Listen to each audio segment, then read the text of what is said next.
Finally आप आ गए हैं, आपको मिल गया वीडियो पार्ट 2। इससे पहले मैंने पार्ट 1 करा दिया, वहाँ बहुत सारे मैंने इंपॉर्टेंट क्वेश्चंस करा दिए हैं। ठीक है, ये पार्ट 2 है। जब तक आप पार्ट 1 नहीं देखेंगे पार्ट 2 का कोई वैल्यू नहीं रह जाएगा। ठीक है, पार्ट 1 देखिए, पार्ट 2 देखिए, इसके बाद का भी वीडियो देखिए प्लेलिस्ट में जा करके। ये क्या है? पॉलिटिकल साइंस, समाजशास्त्र। देख के मत सोचिएगा कि सोशियोलॉजी पढ़ा रहा हूँ, नहीं। पॉलिटिकल साइंस मेजर पेपर 19 का ये टॉपिक है, राजनीतिक समाजशास्त्र। ठीक है, ये वीडियो पार्ट 2 है, इससे पहले पार्ट 1 बना हुआ है, जाके देख लीजिए। Ranchi university semester 7 political science major 19। क्वेश्चन बनता है चौथा। इससे पहले 3 क्वेश्चन हो चुके हैं। राजनीतिक अभिजन का अर्थ एवं राजनीतिक व्यवस्था में अभिजनों की भूमिका के बारे में बताना है।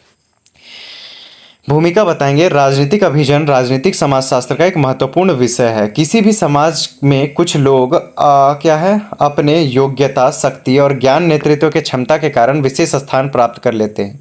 यही लोग राजनीतिक निर्णयों और नीतियों को प्रभावित करते हैं। राजनीतिक अभिजन का अर्थ है, राजनीतिक अभिजन से तात्पर्य समाज के उन प्रभावशाली लोगों से हैं जो राजनीतिक शक्ति और निर्णय लेने की प्रक्रिया में महत्वपूर्ण भूमिका निभाते हैं। ये लोग सरकार, राजनीतिक दलों और प्रशासन से जुड़े होते हैं। समाज की राजनीतिक दिशा तय करने में इनका विशेष योगदान होता है। आगे देखिए, राजनीतिक व्यवस्था में अभिजनों की भूमिका। राजनीतिक अभिजन नीतियों के निर्माण और उन्हें लागू करने में महत्वपूर्ण भूमिका निभाते हैं। वे जनता और सरकार के बीच समन्वय स्थापित करते हैं तथा राजनीतिक नेतृत्व प्रदान करते हैं। अभिजन सामाजिक और राजनीतिक समस्याओं के समाधान में भी योगदान देते हैं। लोकतांत्रिक व्यवस्था को मजबूत बनाने और उनकी भूमिका बनाने में उनकी भूमिका महत्वपूर्ण मानी जाती है। निष्कर्ष देखें तो जो राजनीतिक अभिजन है, किसी भी राजनीतिक व्यवस्था का एक महत्वपूर्ण हिस्सा है। ठीक है, आगे देखें, किसी भी राजनीतिक व्यवस्था का एक महत्वपूर्ण हिस्सा है। वे राजनीतिक प्रक्रियाओं को दिशा देने का कार्य करते हैं। इसलिए समाज और राजनीति को समझने के लिए राजनीतिक अभिजनों का अध्ययन आवश्यक होता है। अगला क्वेश्चन है, राजनीतिक भर्ती का अर्थ, प्रक्रिया, स्रोत की व्याख्या कीजिए। भूमिका लिखेंगे राजनीतिक भर्ती के बारे में। तो राजनीतिक समाजशास्त्र का एक महत्वपूर्ण विषय है।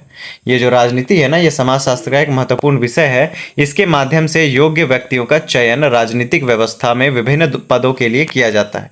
यह प्रक्रिया किसी भी देश की राजनीतिक व्यवस्था को मजबूत बनाने में महत्वपूर्ण भूमिका निभाती है। ठीक है, आगे देखिए तो राजनीतिक भर्ती का अर्थ क्या है। तो राजनीतिक भर्ती का अर्थ उस प्रक्रिया से है जिसके द्वारा व्यक्तियों को राजनीतिक व्यवस्था में विभिन्न पदों और जिम्मेदारियों के लिए चुना जाता है। इसके माध्यम से राजनीतिक नेतृत्व का विकास होता है। यह प्रक्रिया योग्य लोगों को राजनीति में आने का अवसर प्रदान करता है। फिर राजनीतिक भर्ती प्रक्रिया क्या है, वो पर अर्थ पढ़े, ये प्रक्रिया क्या है। तो राजनीतिक भर्ती की प्रक्रिया योग्य व्यक्तियों की पहचान, चयन और प्रशिक्षण शामिल होता है।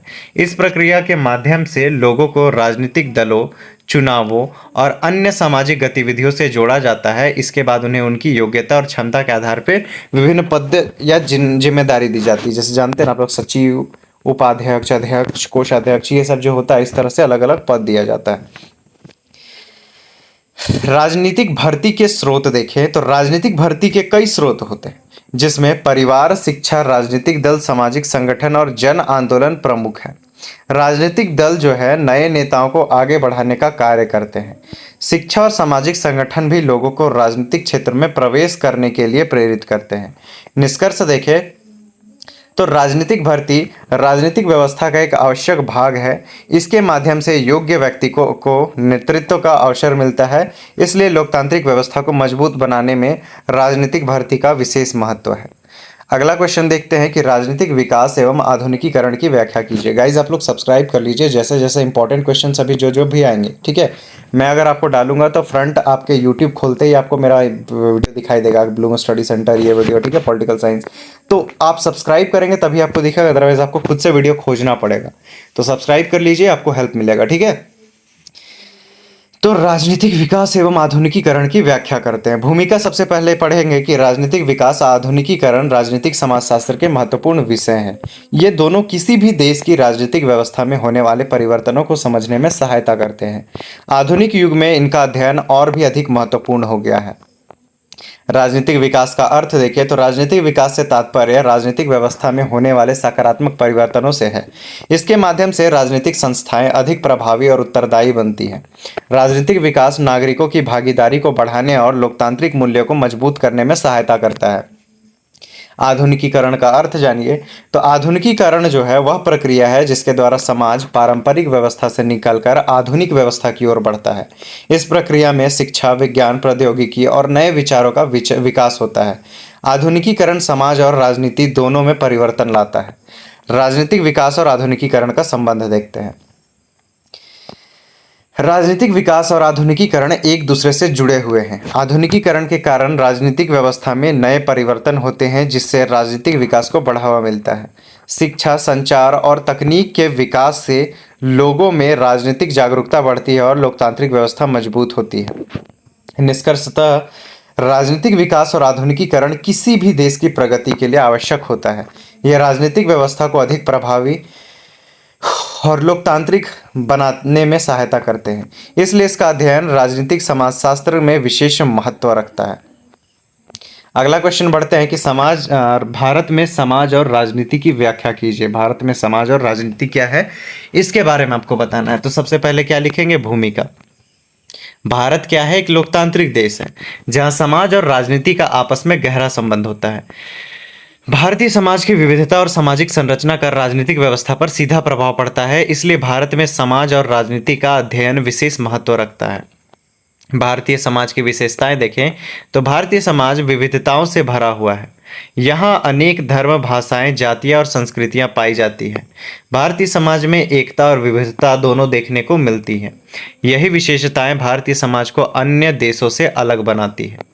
आगे देखते हैं भारतीय राजनीति में सामाजिक संरचना का प्रभाव। भारत की सामाजिक संरचना का राजनीति पर गहरा प्रभाव पड़ा है। जाति, धर्म, भाषा, क्षेत्र जैसे सामाजिक तत्व चुनाव और राजनीतिक निर्णयों को प्रभावित करते हैं। कई बार राजनीतिक दल भी सामाजिक परिस्थितियों को ध्यान में रखकर अपनी नीतियां बनाते हैं। आगे देखें तो राज्य और समाज के बीच संबंध। गाइज इससे पहले मैं आपको बता दूं, आप लोग भाग जाएं। गाइज पहले सब्सक्राइब कीजिए, ठीक है। सब्सक्राइब करने के बाद आपको क्या करना है? मेरे चैनल पे जाना है। चैनल पे जाने के बाद आपको प्लेलिस्ट दिखाई देगा, ठीक है। यहाँ पे वीडियोस, यहाँ शॉर्ट्स, यहाँ प्लेलिस्ट दिखेंगे। इस पर टैप जैसे ही कीजिएगा आप, यहाँ पर में एक पेज खुलेगा प्लेलिस्ट का। यहाँ आपको मेजर पेपर का, माइनर पेपर का, सारा चीज़ का आपको प्लेलिस्ट में वीडियो मिल जाएगा। तो वो जा करके आप देख लीजिए। आपको टच करना है MJ19 पे, MJ18 पे। पॉलिटिकल का अलग है, हिस्ट्री का अलग है, हिंदी का अलग है, ज्योग्राफी का अलग है। तो आपको जिसका भी चाहिए उस पर आप टैप कीजिए, वीडियो खुलेगा, उसके बाद उसको आप आराम से देखिए, ठीक है। तो वहाँ पर मैं 4 वीडियो में पूरा तैयारी आपका हो जाएगा। अब देखते हैं राज्य और समाज के बीच संबंध। राज्य और समाज एक दूसरे से जुड़े हुए हैं। राज्य जो है समाज के विकास के लिए नीतियां बनाता है, जबकि समाज राज्य की नीतियों को प्रभावित करते हैं। गाइस सब्सक्राइब नहीं कर रहे हैं आप, सब्सक्राइब कर लीजिए जल्दी से। वीडियो पूरा देख रहे हैं लेकिन सब्सक्राइब नहीं करना है आप लोगों को। दोनों के बीच संतुलन और सहयोग लोकतांत्रिक व्यवस्था को मजबूत बनाता है। निष्कर्ष देखें तो निष्कर्ष रूप में भारत में समाज और राजनीति का संबंध बहुत महत्वपूर्ण है। सामाजिक संरचना राजनीतिक व्यवस्था को प्रभावित करती है और राजनीतिक निर्णय समाज में परिवर्तन लाते हैं। इसलिए भारत के विकास के लिए समाज और राजनीति के बीच संतुलन आवश्यक होता है। तो गाइज यहाँ पर मैं आपका खत्म होता है MJ19 का पार्ट 2। इसके बाद आया है पार्ट 3। आप पार्ट 3 को जल्दी से देख के खत्म कीजिए और फिर मिलिए पार्ट 4 में। Thanks for watching. जल्दी से आइए दूसरे वीडियो पे।